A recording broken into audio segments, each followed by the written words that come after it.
Be the Best You podcast. The sole purpose of this podcast is to teach, inspire, and motivate everyone to be the best versions of themselves. Welcome back for another episode of the Be the Best You podcast. Today we're going to flip things around a little bit. Today, instead of me talking solo or having a guest on that I'm asking questions and picking their brain, today I brought a really good friend of mine in, and he's actually going to ask me questions. So I put a filler out there to people. What questions would you like to hear me answer, and what topics would you like to hear me talk about? So we came together with a list of 8, and Damon is going to ask me those questions today. So before we go any further, Damon, just say what's up to everybody, introduce yourself, and tell them who you are. All right, how y'all doing today? My name is Damon Tobias. This is a good friend of mine, Larry. I'm here to just ask all the questions that y'all want to know the answers to. I don't even know him like that. I hear you. Hey man, if you guys are watching or listening, make sure you take the time to like, subscribe, share, and comment. Without your help, this wouldn't be possible. All right, man, let's get into it. What's the first question you have for me? All right. After the votes was taken, I guess this question right here is a pretty good one. And that is basically, why do you think bad things happen to good people? Bad things happen to all people. Life is, I said this the other day, life is like a roller coaster. So when you're born, it's going to be your time to get on the ride. Right. There's going to be moments when, you're just taking off. There's moments you're going to be going fast. There's moments you're going to be going slow. There's moments you're going to be going up. There's moments you're going to be going down. There's moments you're going to be going upside down and all around. And then there's the time when you're about to slow down and get off, and your light's in, and the next person is coming on. So bad things happen to all people. So do you feel like it's kind of like a balance? That's just the way life goes, pretty much? I think that if you're talking about a tragedy, we're all going to lose our parents one day, right? That's kind of commonplace. A tragedy would be if the reverse happened, if you lost a kid before a parent. Right. It's devastating to take that. But in the world we live in, that is a great possibility because no day is guaranteed, right? Yeah. Bad things can happen to anybody. Regardless of what it is, you could be driving down the road today and someone hits you while you're at a stop sign. Right. So bad things can happen to you whether you're good, bad, or ugly. It is how you deal with the things once they happen to you. And that's what I was because I can understand why they posed this question. A lot of people can get caught in that endless loop of a mindset to where like, why me? Why me? Why me? And they don't react to the problem or a form of adversity the right way, to where it's like they're stuck there instead of focused on a solution. You see what I'm saying? Well, that's the victim mindset and the victim mentality. The woe is me, the world's against me, everybody's out to get me, bad things are always happening to me. But I would warn those people of that mindset for this particular reason. Read the Law of Attraction, the book, The Law of Attraction. Right. Because you attract the energy you put out. Right. So if you're thinking it, and then you're speaking it, the third thing is the manifestation that makes it become reality. So if you're already doing step 1 and step 2, what do you think is going to keep happening? The laws of the universe got answered, right? Yeah. So I would say flip that mindset of always thinking, why me in a bad way, to I'm going to in a good way. Right. So basically your advice to those people that get caught up in that mindset would just be like, hey, let me just ignore what I'm physically feeling and emotionally feeling and just change my mindset? Yeah, everything in this world starts in our mind. It's the most powerful muscle in our body. It's the most powerful form of energy on earth. Right. Our minds, we have the ability to do anything, and everything we do starts in our mind. Correct. So you have to flip that mental switch in your mentality on the way you view things. Don't look at life as I'm a victim in life. Flip that switch, otherwise you will be a victim in life. And it's funny that you touched on it. I guess that kind of like segues us into our second question, and that is, how do you maintain a focused, strong, and disciplined and healthy life when chaos and adversity hits? I would say that becomes a test of your character in those moments. That's what separates the weak from the strong. You ever heard the analogy that anybody can captain a boat when the waters are nice and smooth and calm, but let a storm or some waves come and you'll see who a real captain is. Who's a real captain, right? I would say that that's the same scenario. Life is tough and life is going to throw things at you. And whether it's adversity in a relationship, you know, I got hit by a drunk driver when I was younger. He came across the median and hit me head on. I broke my back and my arm and my jaw and stuff. That was uncontrollable. Who knows that you're going to be driving down the street and a drunk driver is literally going to come across the median and hit you head on? Right. That's life, man. Adversity is going to strike all of us. There's some people that have a more sheltered life, and more power to those people. Right. But that's a dangerous spot to be in, because what happens if you pick up the phone one day and one of your children passed away or something? Like, you just never know. Something that you didn't plan for happened. Yeah, and you haven't went through anything and you haven't built yourself for that.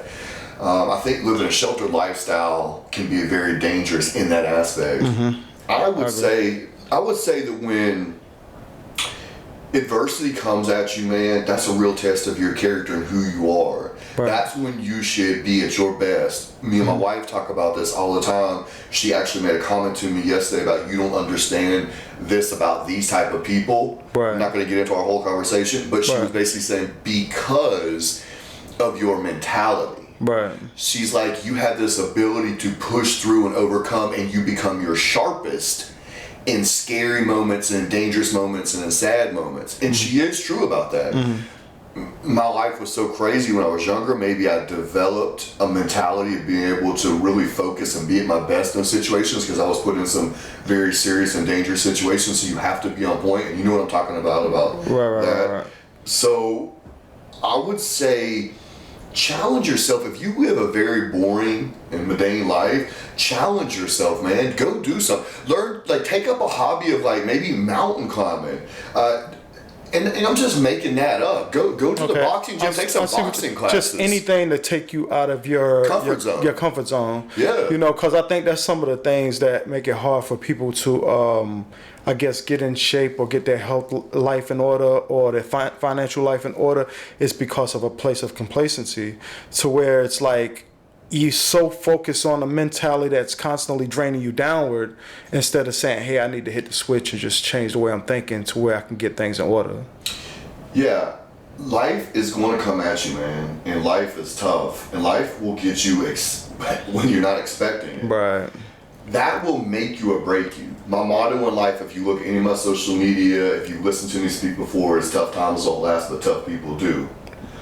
Pressure forms diamonds or bust pipes. You're going to be a diamond or you're going to be a busted pipe. Yeah, that is true.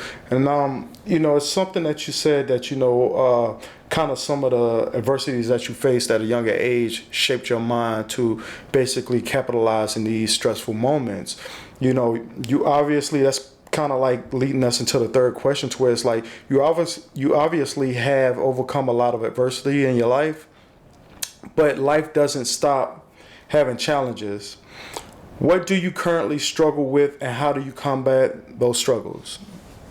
I have a serious inner fat kid inside of me, and I want to eat all kinds of stuff that I shouldn't eat. And I want to eat all the time. I spoil my fat guy. but I have to stay disciplined, and I know that that's not a healthy way to live, and I'm not going to allow myself, I'm too disciplined of a human to allow myself to be that way, and even when I start to slip, I will pull myself back. I think a lot of people struggle with that, but the problem is they don't know how to tell themselves no, and they give in. And I was talking to someone the other day, and they said that they ate a bad meal at breakfast, and then they ate a bad meal and a bad dinner meal, a bad lunch meal and a bad dinner meal. And I said, I don't understand that mentality. If you caught yourself when you realized you ate really bad for breakfast, why didn't you say to yourself, all right, well, I already did that once today, I'm not going to do that anymore today. And then tighten up, maybe have a salad for lunch or whatever, maybe some chicken for dinner. So I guess on a personal level, people probably wouldn't expect that of me. I love food, and so I have to, like, be smart and not indulge in everything I want to indulge in. Plus, I want to be healthy, man. I don't want to be fat. Right. I want to be in shape. I don't want to have diabetes. I don't want to have heart failure. So let's put the mind of a person that struggles with that under the microscope to where it's like, all right, they desire the outcome that you achieve through your discipline, but they can't get up off the couch. They can't get the diet under control. They can't get the workout routine. So if you're working with somebody like that had enough discipline to come to you and say, hey, I want to change some things, I want to work out with you, do you put as much emphasis on the mindset as you do with the workouts that you give them? So everything I do with everyone, I do in a 3-step phase: mental, physical, and spiritual energy. Because I don't feel like you can have one without having the others. Because you're always going to be off balance if you're not right with one of those three. If one of those three are off, you're not going to be balanced. Right. So no matter how I'm working with someone, whether it's life coaching or fitness coaching or, just trying to help someone be better, I make sure that I pick their brain. I see where they're at mentally. Obviously you can see physically, and then you can test someone really quickly to see where they're at physically. But you have to see where their energy and where their spirit's at. What do they allow close to them? Who are they dealing with? Where's their mindset at? Are they always talking negative? Do they have that victim mentality? Are they willing to make changes? How hard can you push them? Do you have to baby them and pull them along? And one thing I've learned is that sometimes you have to realize when you can't help someone. Right. Because some people will drown you trying to help them. I was listening to someone speak the other day, and when I was listening to them speak, they said on 63 years on this earth, one thing they've learned is that a good person can't pull a bad person up unless that person makes a decision that they want to be pulled up. But a bad person can easily pull a good person down into the mud.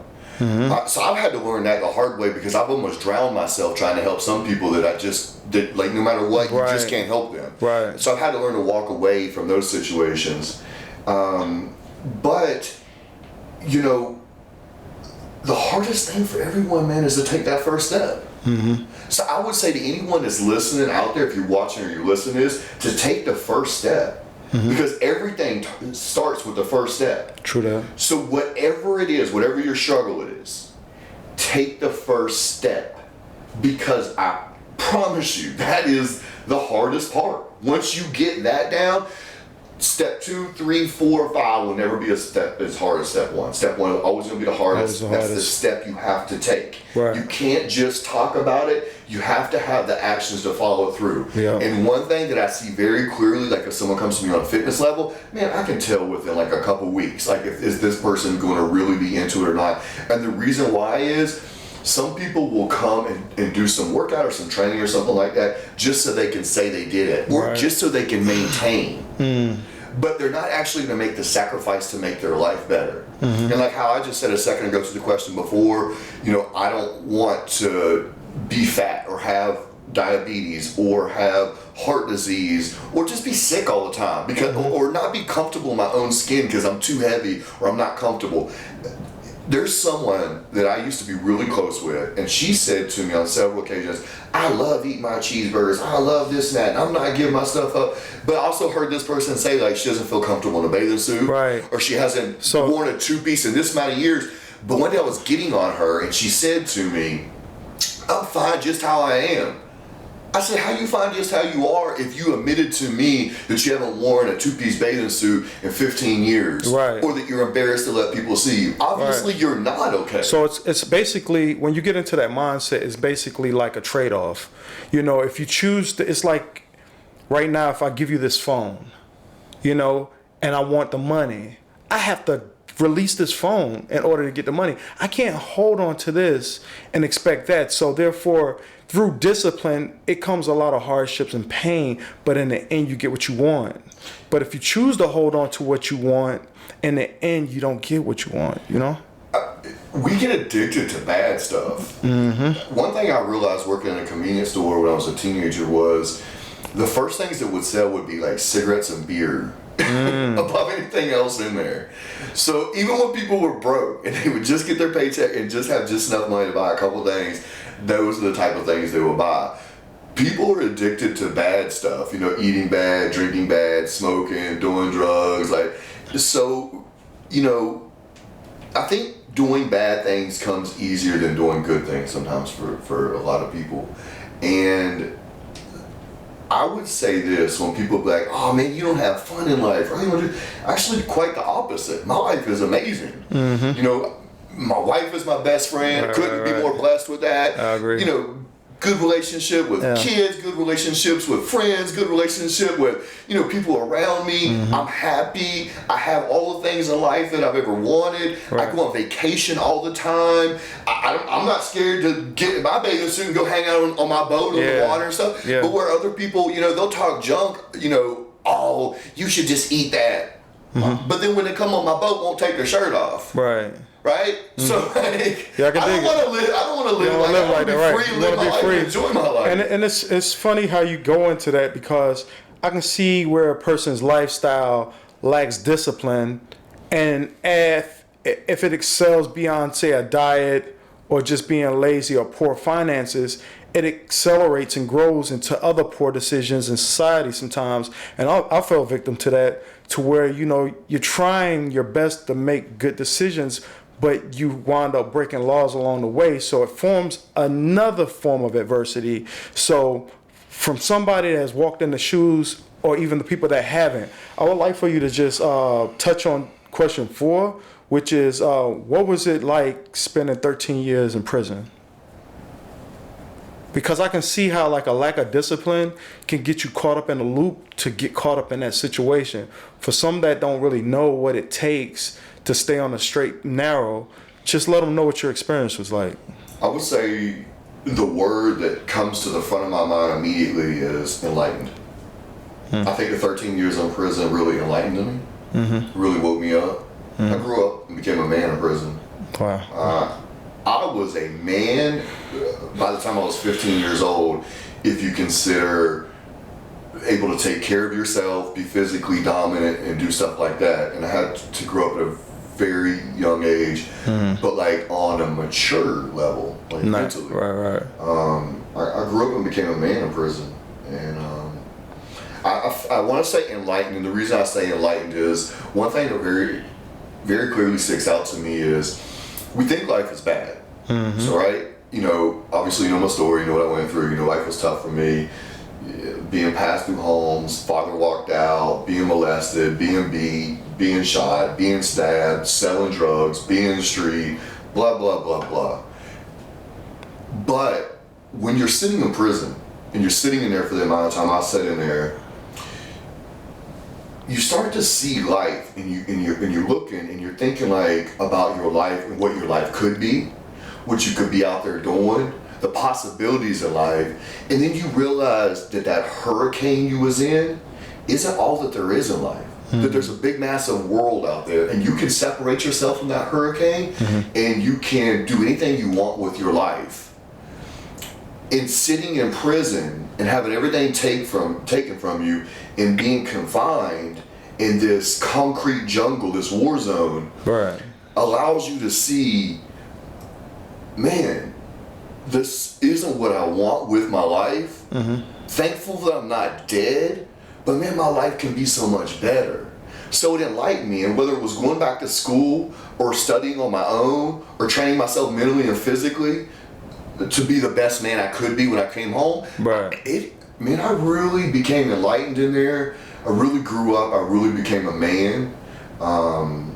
I became the leader that I am today. I started working with people back there, whether it was the inmates, and then later on, like when we met at Chester, even working with like the nurses and the staff and stuff there and helping them. Because it's kind of intriguing, because when you run into a lot of inmates, you don't really see a lot of them wanting to really change like that or get an idea of self. Where a lot of guys they want to refine the BS that got them there. You know what I'm saying? Some of them still dabbling in drugs back there. Some of them gambling. And I ain't knocking nobody for trying to bed how they feel like they got a bed, but it's only a few people that's really going to go inward with it. Well, I did my time a lot different than most people do their time. So, obviously, I was at a lot of different prisons. I was in there since the 15 years. I served 13, which was the max out because I had to do 85%. And I went from every stage of prison you can be in, because obviously at one point I was at Lieber, where death row's at. It was feared prison in the state of South Carolina. That's 3.5 years there. And went to these different jails and experienced these different experiences. But one thing I did was, no matter where I went, I didn't let it change what I was doing or how I was doing my time. I made a decision a few years into I immediately made a decision that I was going to do my time different. Then a couple years into my decision, I really honed in on my focus of what I was going to do with my time, of training my mind, my body, and my spirit energy, which I did. So I never allowed myself to get caught up with any of that. I basically used the time as a timeout to train myself to be the absolute best version of myself, which, my entire company is Be the Best You. But that started during a 13-year prison sentence. Yeah, in the mind. Really sharpening, like every single day to just be who I am today. And I would never take away the time I did in prison, because I wouldn't be the man I am today without it. Right. It took that and me doing that to be here and doing this now. Right. And I was envisioning us doing this when I was in there. Right. When you met me back there, so May 1st, 2015 is when I came home. So I'm almost at the 8-year mark, right? So we met about 11 years ago, right? While I was still incarcerated. Do you see a big difference between, I know you see like the business side of me now and the family side, but as a man, do you see a big difference? To be honest, like when your vision different than other people, I think the thing that's most valuable to any person's journey or growth is their essence. You know what I'm saying? I didn't really see much of your essence change, because that was the very thing that was going to catapult you to where you at right now. If you take anything from who you are today, and you wouldn't be here. You feel me? Yeah. So I'm just different like that. I see things different. You know what I mean? So to answer your question honestly, you haven't changed a bit. It was that dedication, that focus, that flame that was enough to push you through anything that seemed impossible. And I think that's the reason why I honed in on you like I did, because sometimes when you like this and you got this kind of mindset out here, a lot of people can't get with the way you think until it materializes. But when it's materialized, it's too late. I'm on to something else. So you got to have somebody that sees this thing through life with you in the mind, to where it's like, damn, that's the way I think too, with the exception of throwing away cakes. You know what I'm saying? He was big on throwing away cakes, and I was big on eating them. You know what I'm saying? So, and I had to, and I think it's very valuable for everybody in this life to have people like that in their life that can hold them accountable and keep them on course, because one of those things, when I was focusing on money, or if I was focusing on just being relaxed, the people in your life should be your lighthouse, to where they draw you back into the course. And that's when you'll catch me on them days like, come on, I'll go out and I'll work out a little bit. You know what I'm saying? I'll go and I'll work out a couple of weeks, and then I'll fall back in my rut. But that was enough to keep me above average. So yeah, you're right where you need to be honest with you. It's just the manifestation of things have came quicker.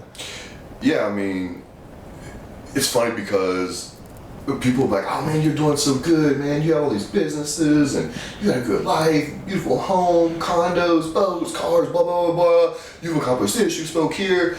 And for the longest time, man, I wouldn't accept that. I would be like, nah, man, I'm supposed to be way further ahead. Right. I had to really pipe down and humble myself on that, man, and tell myself like, nah, man, you've accomplished more in 7.5 years than some people that had 40 years, 50 years to do that type of stuff. So I had to like humble myself and like take the pressure off myself a little bit. Not too much, because I thrive under that pressure, but enough to be like, nah, man, you need to be thankful and appreciative of everything you've accomplished. And that sounds to me like a form of peace. And that's what we're going to lead into the next question. Like, how would you, as everybody's definition of true peace is different, but I want to know, what is your definition of true peace? My definition of true peace is get to know oneself within and stop worrying about what the fuck other people think. Because you'll live your life on a merry-go-round worrying about what other people think. Right. Stop trying to keep up with the Joneses and impress other people. Impress yourself. inner peace is all peace.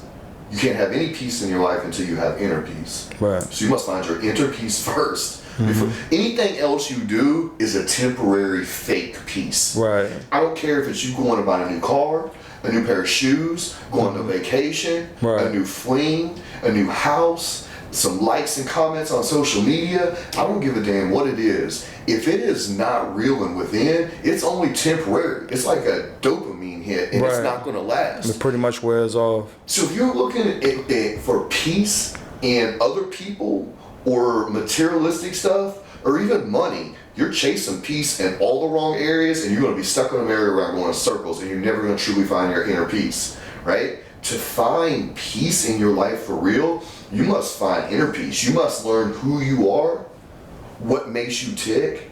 Do you really love yourself? Are you okay with yourself and who you are? If not, what can you do better? Not other people. What can you do better to be a better human being, a better person, a better father, a better mother, a better wife, a better husband, a better friend, a better coworker? I have this thing where I call it a soul check, where you look in the mirror and you look deep within yourself, and not if my hair looks good, is my shirt all right, is my beard trimmer. No, you look in the mirror and you ask yourself, am I being a good husband? Am I being a good father? Am I being a good coach? Am I being a good businessman? Am I being a good friend? And you got to be honest with yourself. And if the answer is no, then don't lie to yourself, because we will lie to ourselves. Be honest. In the areas where you say no, the answer is no, then ask yourself, what can you do better in those areas to make yourself better? And then make the changes to make those better. Take time for yourself, man. Meditate. Make sure you get some good sleep. Eat right, because that changes your moods and your feelings. You will be lazy, you will be tired, it will mess up your sleep patterns, you'll be cranky, you will be drained of energy if you don't eat right. We are running off of the fuel we put in our body. So I would suggest watching what you eat, because that's going to control a lot of that.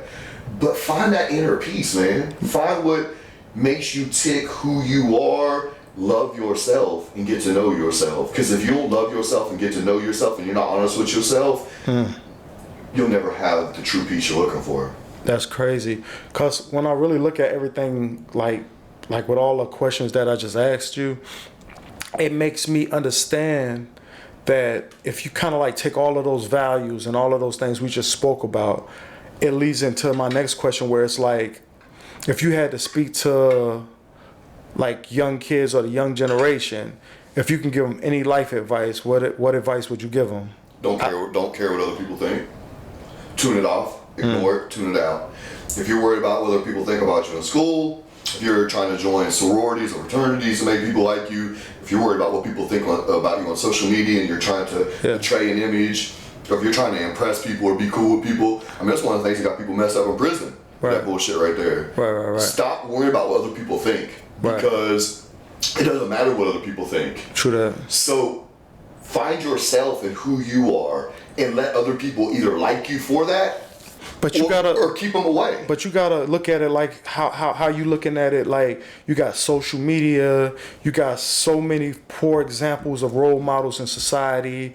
You know, the politicians ain't putting in place the programs that help these kids that don't have these resources. So it's just like, you know, if there was that one kid that's hungry and he really want to break free of what he been brought up in, like, what's that one thing you gonna hit him with? So one thing I like to do is I like to give back to areas of people that are in need, because that's the situations I came from. Right. So about 3.5 years ago, I had 2 speeches to give in one day. One I was being paid for, and it was a company kickoff event. That was later in the day. The one I did earlier in the day was a free event, and it was off Alomar Road in Charlotte, which is a low-income area. Right. And it was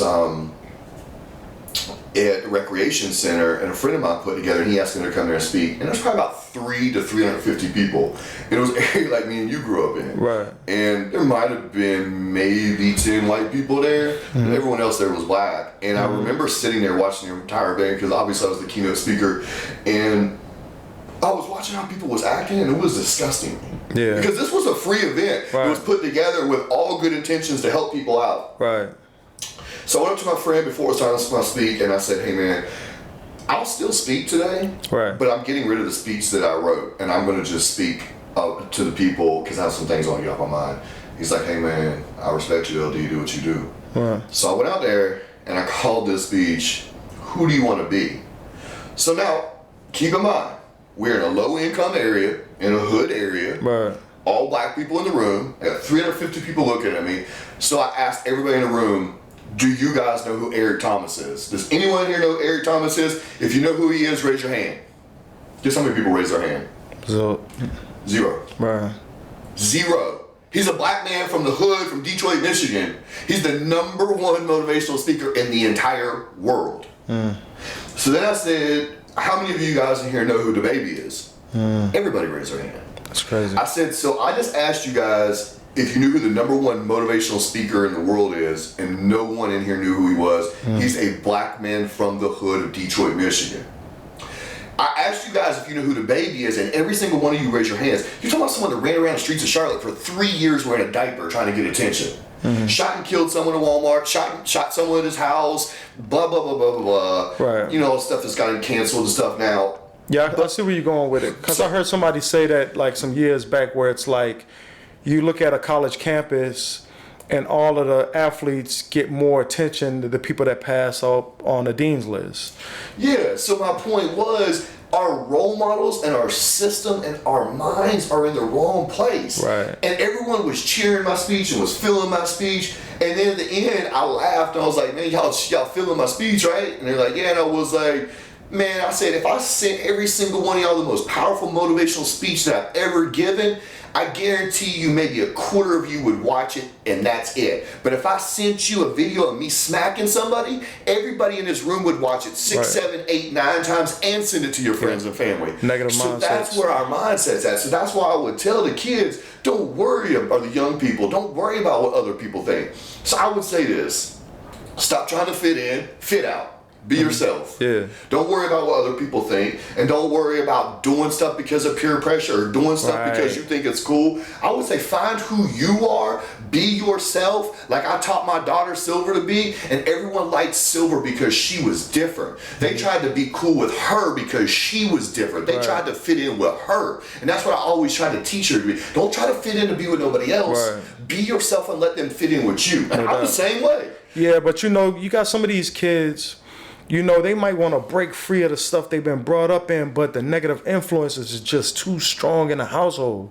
Well, then I would say this. Your parents aren't always your role models. Right. So keep that in mind first and foremost. And if you, my dad abandoned me and I never had him. Right. So I would say this. Find other people like Robert Greene.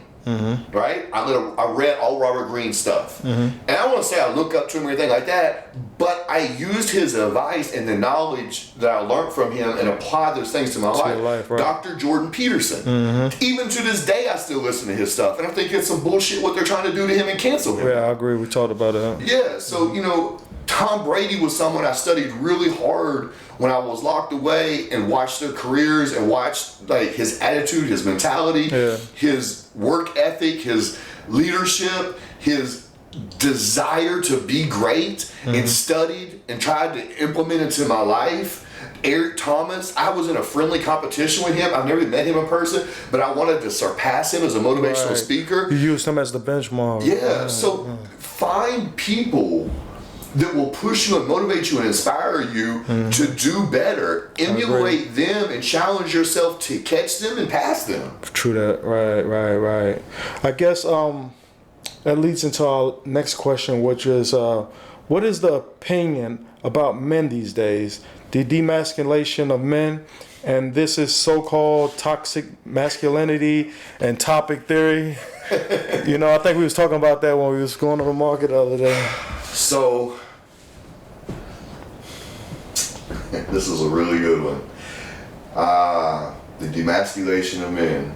So after spending 13 years away from home and coming home and being home for a couple months, I was asked, Larry, like, does the world seem completely different to you? How are things? Blah, blah, blah. My answer was, really, to me, it seems like two main things changed. One, it seems like everybody's like this all the time, looking down, you know, typing on their phone. And the other is, I felt like men and women changed places while I was gone. Men became women, women became men. Right. So weird to me that we wanted to demasculate men so bad. And I know Andrew Tate is a very controversial figure, and I do not agree with a lot of his stuff, but I do agree with some of his things. And one thing I did hear him say is that it's easier for the matrix, the system, to control men if they're weak. Right. Right? Yeah, They're weak, emotional, right. Men, and they're not strong men and independent thinkers. They're easier to be controlled.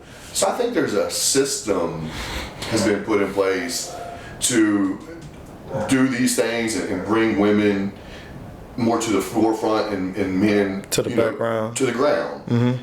And I support the elevation of women, right? Because I've raised my daughters to be like that, and I will continue to push all women I know to be great. But men and demasculating men and making men feel like they shouldn't be men is completely backwards to me. Right. We shouldn't be tearing men down. We should be building men up. Who do you think fights the wars? Who do you think builds these buildings? Who do you think runs into the burning houses? Who do you think men do these things?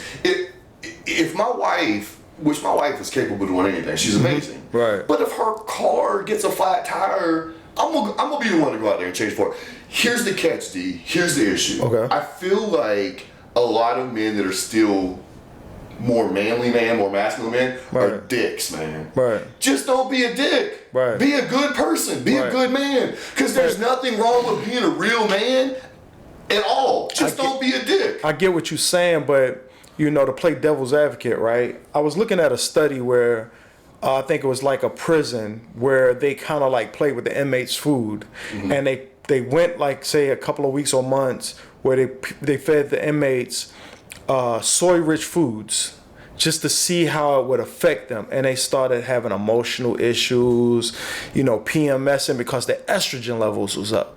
So, if a person doesn't have the discipline to eat correctly, they might be inadvertently causing their own demasculation, in the form of just digesting too much soy. Or like you said before, with the spiritual and the physical and the mental, where a person might just be imbalanced, and that's throwing them off. Would you think that would play a big role? Or would who regulates the FDA? That's what I'm saying. That's what I'm saying. So it's like, it's not that this thing is happening, haphazard. So if it's systematically, and who regulates the FDA? Right, it's by design. So if we're being fed garbage food, if we have fake news being pushed in our face that's controlled and manipulated, if the pharmaceutical companies buy all the politicians and control the narrative on what drugs are supposed to be good for you and aren't, if we're being told that we shouldn't be men, that, being a masculine man is toxic, that we should be so in touch with our emotional side, and we have this victim mentality and these participation trophies and this watering down of men.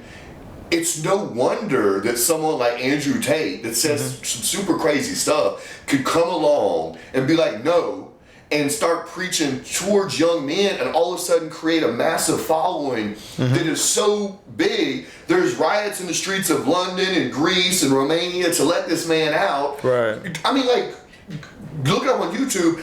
The entire streets filled of people walking, screaming, yelling, "Free Top G." Once again, I do not agree with everything Andrew Tate says, and we have some similarities, but we are completely different in a lot of ways. The most important thing in my life is my wife, which is a woman, and that's probably the complete opposite of how he believes or he thinks. But I can see why that following attached themselves to him and became so strong, because if everyone else is pushing men down, and someone finally comes along and says, no, like, stop letting people push you down like that. Somebody hitting a light switch. So I would try to say the same thing to all those men and every other man out there, but in a more respectful way. Be a man, like he says. Be a man that can protect your family. Be a strong man. Unapologetically be a strong man. Protect your family. Love your family. Love your wife. Love your kids. Love your neighbor. Because my grandfather taught me something, man, and was one of the most important lessons anybody ever taught me. He told me, it doesn't matter if you walk in a room and there's 100 people in that room or 10,000 men in that room. It's okay to be the toughest man in that room, but also have the biggest heart in that room. And that lesson, it took a long time to really sink in for me to understand what he was saying, but I completely understand now. So there's nothing wrong with being that type of man. Right. But still taking care and loving the people you need to and being a good human being. Dr. Jordan Peterson says all the time, it's better to have every tool in the tool belt as the man, but not have to use them. That's nice. I appreciate this opportunity, but this is a question I really want to ask you, and I think a lot of other people want to know the answers to this also, and that is, what is your biggest motivation? So I might answer this question, but let me put a disclaimer out there. What I'm getting ready to give you as my answer was not what necessarily you should use, because from a scientific standpoint, it's not the best way to go about things. So someone that studies psychology would tell you this is not a good answer, but it doesn't matter. This is Larry Dawson's answer. Okay. Mine is my pain. Okay. Mine is my pain and my failure. My pain and my failure has fueled me through everything. It got me out of such bad situations when I was younger and allowed me to make them through them. It carried me through 13 years of prison.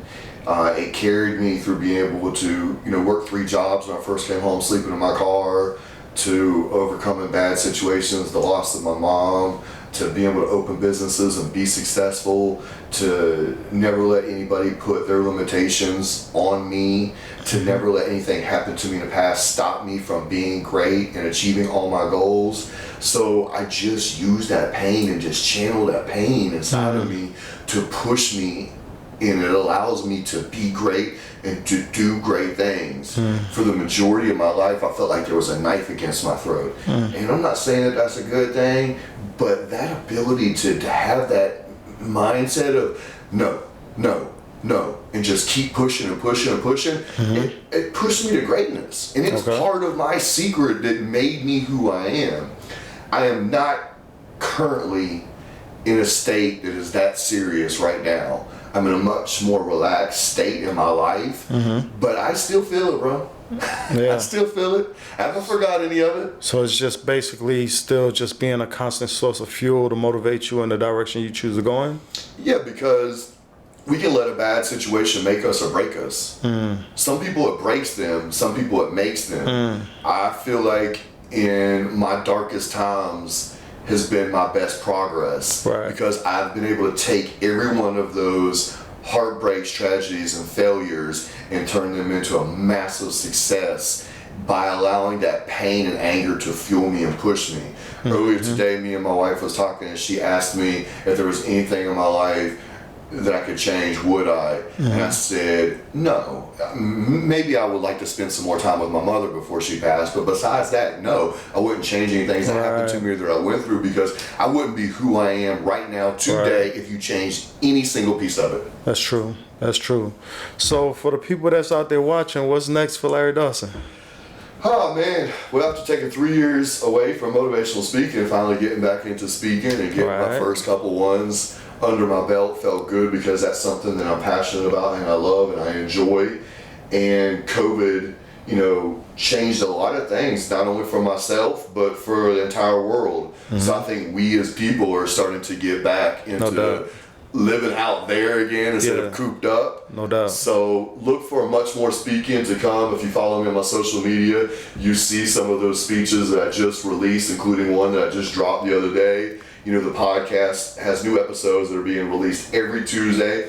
They are on every single streaming platform for you to listen to, and they're also on my YouTube channel, so you can check out the videos. Also, I recently just started back the 1st of January taking on life coaching clients again. So anyone that's out there struggling with any of the things that we've talked about on a mental, physical, spiritual, financial, relationship levels, reach out to me. I'm currently still accepting new coaching clients. Besides that, man, just enjoying life with my family and running my 3 businesses and being the best me, man. That's good stuff, man. Well, I would just tell everybody out there watching, just keep the questions rolling in. We're just going to go ahead and use this platform to help each other out, motivate each other to be the best us. You know what I mean? I told you when we started this podcast that this was going to be old school motivation style, that we weren't going to be on here selling you packages and blowing smoke up your ass. This was going to be the real deal, and we were going to turn it back. Right. Man, thank you for coming out and interviewing me, man. You already know, man. Ain't nothing but love, man. I hope this content is able to help somebody or motivate somebody to make the next step in their plans. Once again, if you're watching or listen, make sure you like, subscribe, share, and comment. I hope you enjoyed another episode of the Be the Best You podcast. Until next time, try until you fly.